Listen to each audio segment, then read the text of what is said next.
Assalamualaikum warahmatullahi wabarakatuh. Waalaikumsalam warahmatullahi wabarakatuh.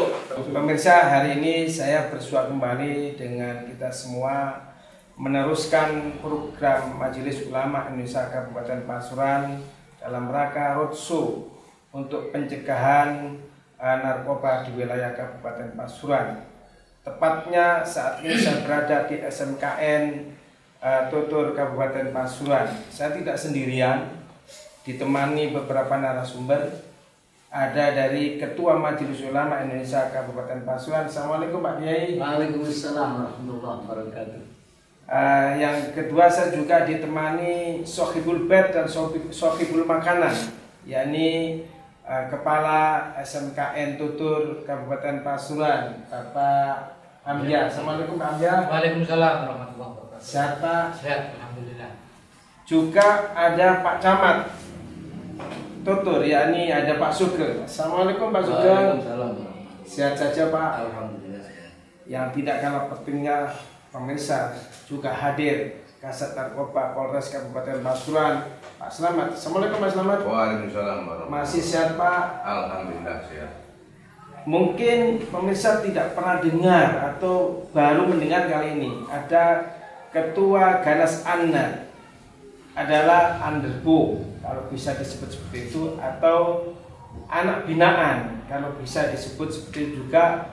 Ganas Anar adalah ketuanya. Assalamualaikum Pak Ketua. Waalaikumsalam warahmatullahi wabarakatuh. Baik Ustaz. Alhamdulillah.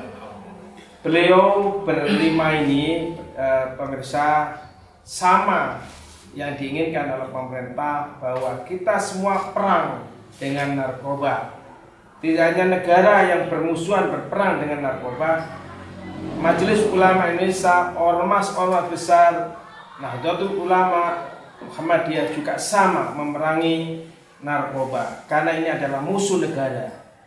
Sehingga hari ini kita harus paham juga apa maksud Majelis Ulama Indonesia roadshow ke lembaga-lembaga pendidikan ini. Kita tanya langsung kepada ketuanya, Kiai Haji Koduda. Pak Kiai, program ini dimaksudkan untuk apa Pak Kiai?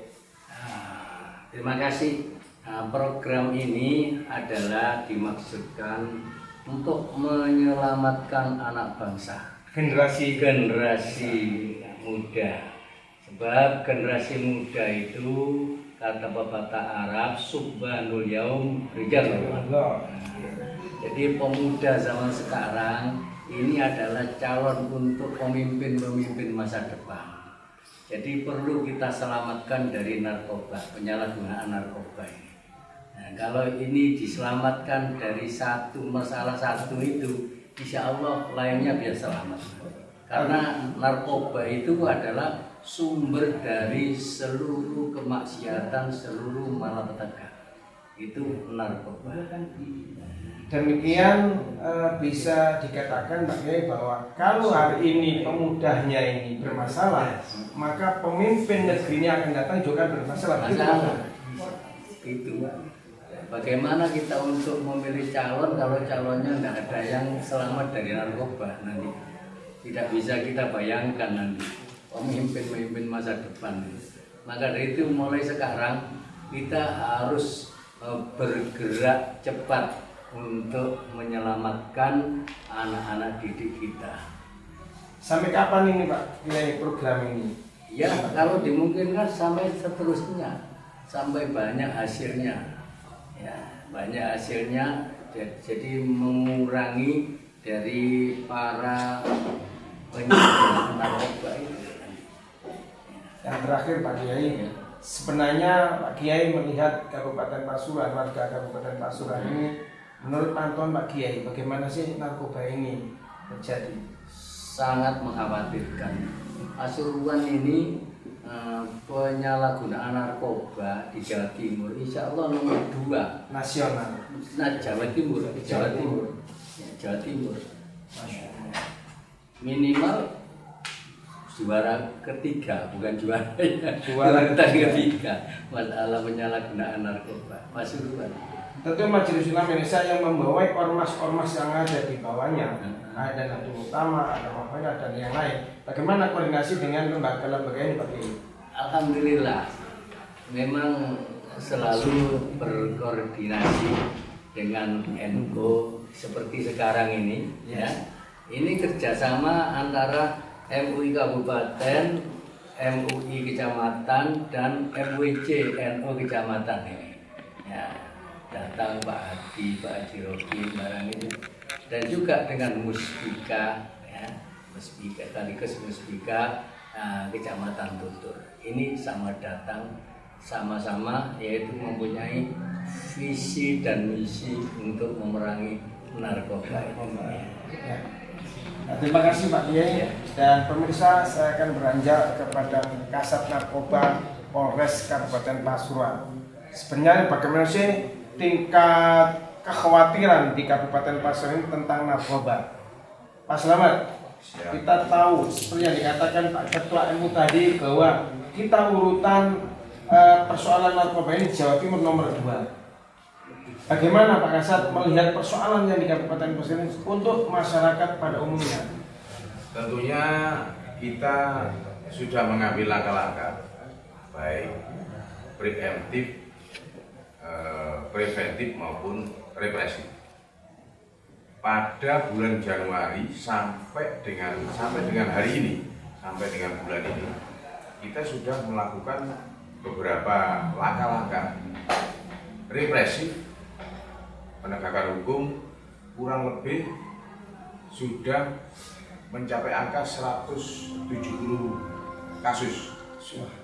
170 kasus yang sedang kita tangani, yang sudah kita ungkap. Dari 170 itu beberapa kategori, paling tidak ada beberapa kategori pengedar, kurir, dan lain sebagainya. Untuk para pengguna kita sudah juga melakukan langkah-langkah preemptif maupun preventif dengan cara penyuluhan kepada masyarakat, pelajar, maupun kita melakukan kerjasama dengan BNN, melakukan beberapa kegiatan-kegiatan deklarasi anti narkoba dan lain sebagainya. Itulah bentuk upaya-upaya kami dalam aksi pemberantasan narkoba di wilayah Kabupaten Pasuruan. Pak Kasat, masih saya ingin tahu, biar pemirsa ini tahu juga, elemen mana yang menjadi sasaran empuk narkoba ini, Pak Kasat? Kan ada elemen itu pendidikan, ada ormas keagamaan, dan lain-lain. Apakah ini sudah bisa menyasar ke tempat-tempat itu, atau masih dalam lingkup yang terbatas, Pak Kasat? Narkoba ini sudah berbagai lini, Pak. Jadi berbagai lini masyarakat sudah masuk ke berbagai strata, berbagai lini. Termasuk siapapun bisa terkena dampak ini, terkena penyalahgunaan ini, siapapun dari berbagai lini, termasuk di sektor pendidikan, anak-anak sekolah dan sebagainya. Untuk itu kita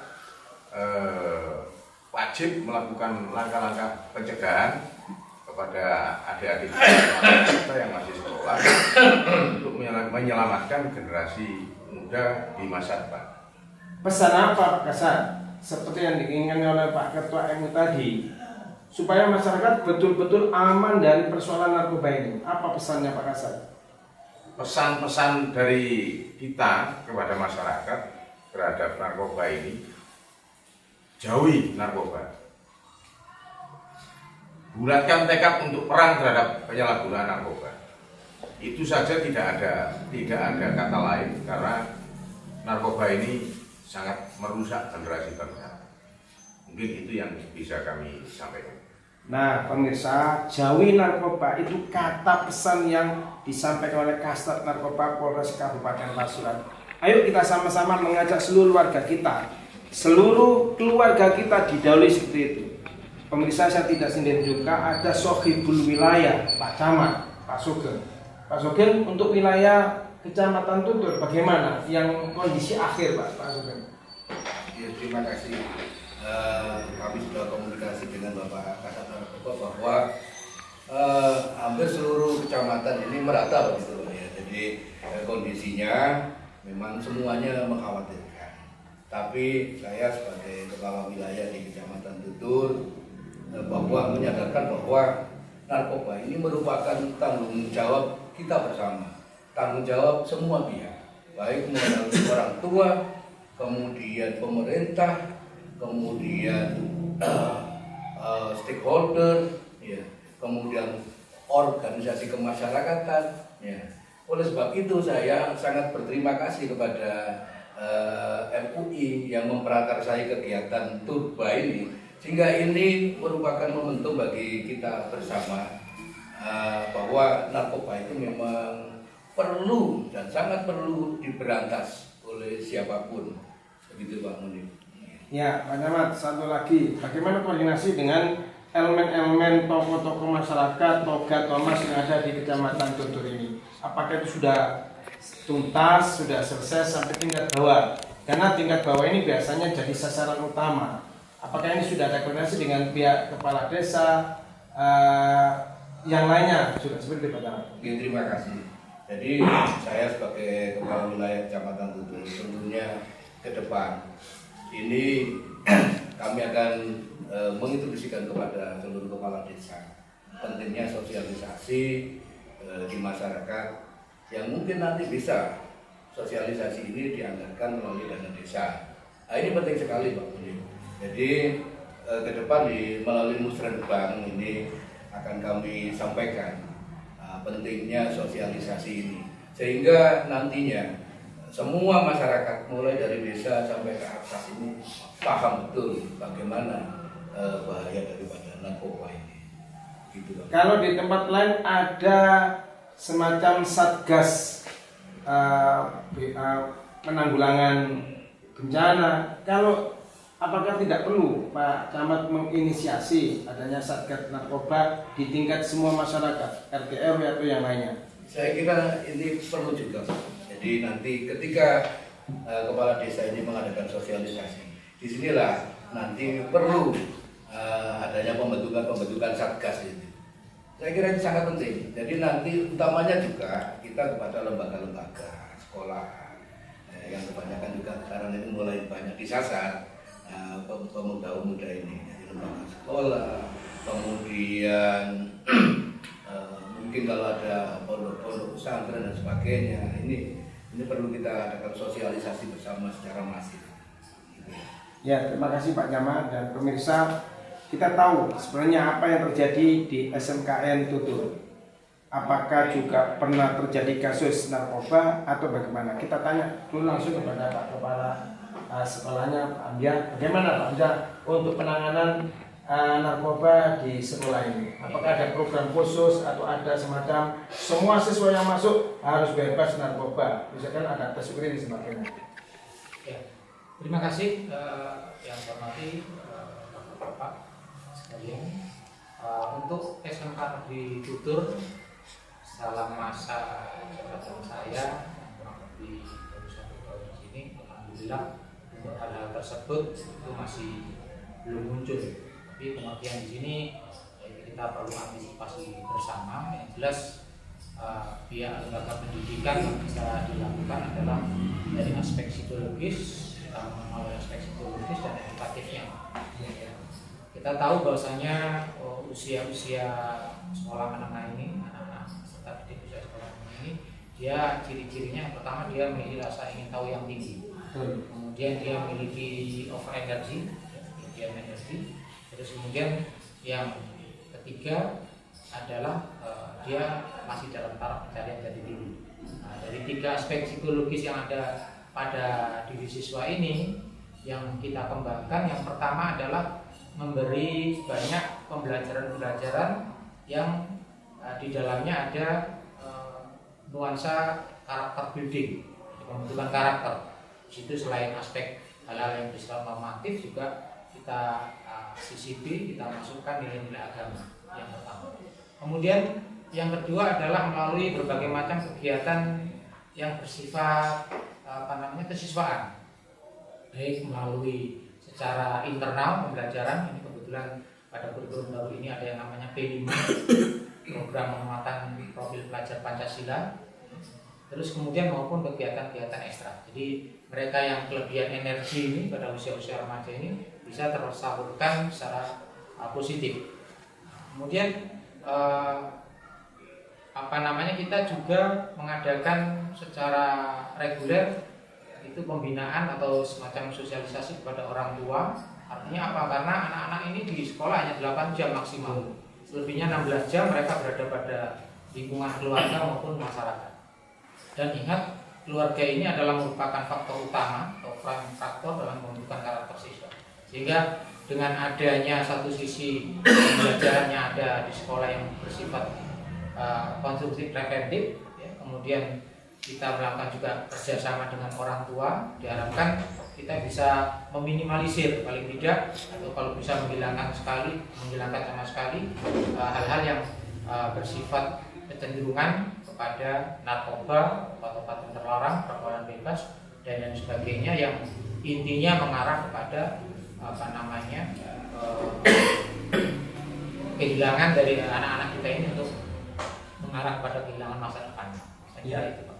Pak Kepala, di beberapa tempat di lembaga itu setiap penerimaan siswa baru itu harus tes UID. Apakah di SMKN juga melakukan yang sama, punya program yang sama?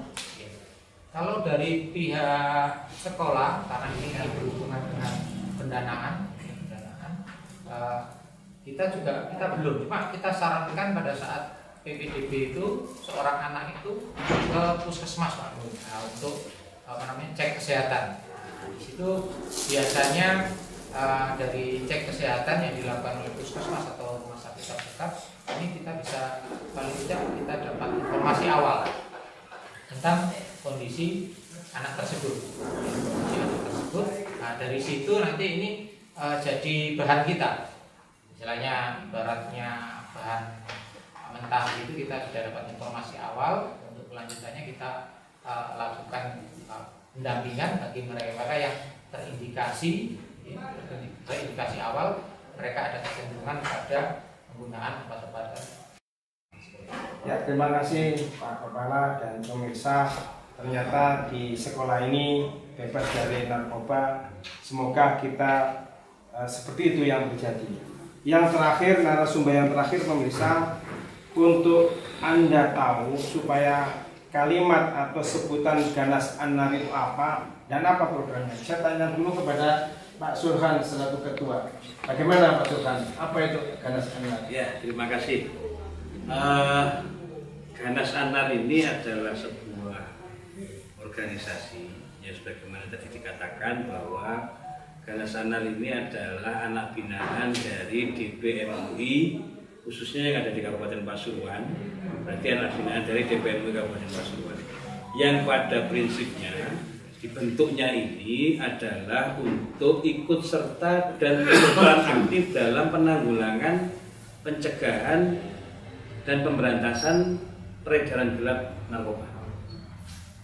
Karena begini, tapi Ganas An-Nar sendiri mempunyai beberapa motivasi dan niatan untuk turun ke bawah.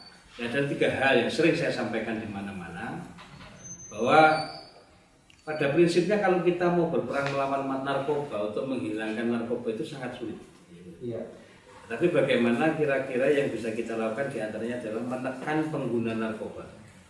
Karena sebagaimana hukum kausal, ketika tidak ada permintaan maka akan berkurang yang namanya produksi dan penjualan. Yang kedua, bagaimana kita berharap semua komponen ini ikut berbicara. Tidak hanya aparatur pemerintahan, tidak hanya aparatur keamanan atau yang lain-lainnya, tapi semua komponen harus bicara. Kalau semua komponen bicara, insya Allah paling tidak bisa menekan angka penggunaan dan peredaran narkoba di wilayah kita. Dan yang terakhir, bagaimana, kenapa kok di sekolah? Karena bagaimanapun juga usia sekolah anak ini adalah usia emas untuk mendidik mereka menjadi pemimpin-pemimpin masa depan. Artinya kita bagaimana membentengi mereka terlebih dahulu. Selain itu, kita sampaikan kepada mereka bahwa sebagaimana disampaikan oleh para narasumber tadi, awal untuk membentuk sebuah karakter yang baik selain bebas narkoba adalah bagaimana berawal dari keluarga yang baik, yang tentram, yang sakinah, sehingga generasi ini menjadi generasi yang baik dan idaman juga. Kira seperti itu. Ya, pemirsa, banyak sudah pesan-pesan dan informasi kondisi terkait dengan narkoba di wilayah kabupaten khususnya dan wilayah Indonesia pada umumnya. Pesan dari beberapa narasumber itu harus kita camkan bersama, kita sampaikan kepada masyarakat luas. Tidak hanya untuk konsumsi kita saja, semua ini perlu disebarkan. Karena ini adalah perang menghadapi bahaya narkoba. Negara sudah menyatakan perang buka, karena itu jangan sampai menjadi korban berikutnya. Semoga pertemuan kali ini menjadi pesan terakhir kepada Anda semua, kepada masyarakat, supaya peredaran narkoba Indonesia bisa dicegah dan dihentikan semaksimal mungkin. Kita akan bertemu pada kesempatan yang lain. Saya Munif Armuza membawa acara ini, semoga ada manfaatnya. Dan akhirnya kita bertemu pada kesempatan yang lain. Assalamualaikum warahmatullahi wabarakatuh.